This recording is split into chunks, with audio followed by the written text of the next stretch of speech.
Professional development for educators and administrative staff is a significant ingredient toward maximizing the educational opportunities for our children.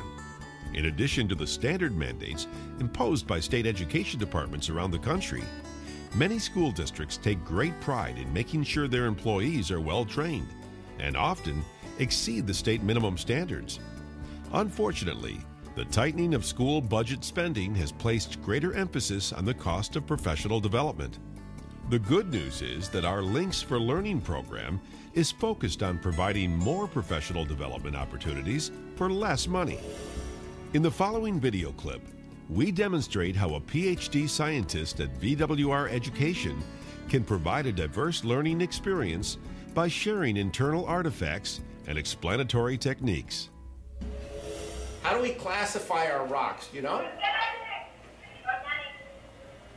They're from sediments, right. Sedimentary rocks form when sediments, and sediments are things like sand and silt and clay. It's when they're deposited in layers. Let me give you an example here. Can you see this rock? I don't know if you can see it. There we go. All right. Can you see the banding in that rock, kind of the layers? Now this is called a banded sandstone. Okay, it's made out of quartz, mostly quartz sand grains that make it up. And it forms over millions of years as layers and layers of sand get deposited in the ocean and in lakes. Take a look at this sample here. What do you see in that rock? Can you tell me what that is in the rock? Anything look recognizable there? Fossils, that's right. But the one way you can tell limestone from other sedimentary rocks is that it's composed of calcium carbonate. Remember we talked about the mineral calcite. Well, limestone is composed mainly of calcite. One way we can test for that is we can use, I've got a little bottle of very dilute acid here, okay? Calcium carbonate, when you put a little drop of hydrochloric acid on it, watch what happens. We can zoom in on that. Okay, watch what happens when I put a little drop of acid on this. Can you see that? See how that bubbles up? Okay? This is a fossil shell of the same kind of animal that lived 150 million years ago.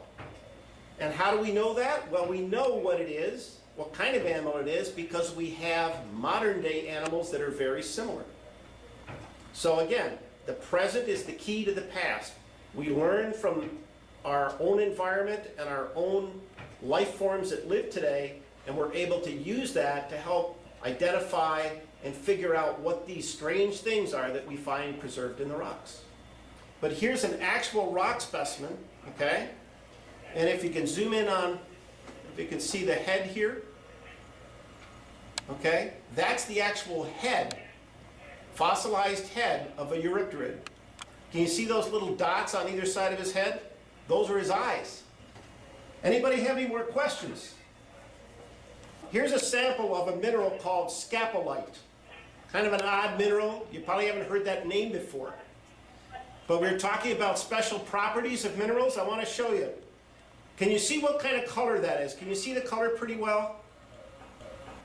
Can you tell what color you're seeing there? Green. Yeah, it's kind of green. Yep, kind of a pale green. Now I want you to see what happens when I shine an ultraviolet light on it. Okay? Now look at the color. Yellow. Yeah, you see how it changes color? That's pretty cool. Yeah. Is that cool or what? One of the goals of Links for Learning is to develop a platform where high-level experts in scientific concentrations can transfer their wealth of knowledge to educators, who then transfer it to our students. Most importantly, this can be achieved without the educator having to incur travel cost, or better yet, leave their building.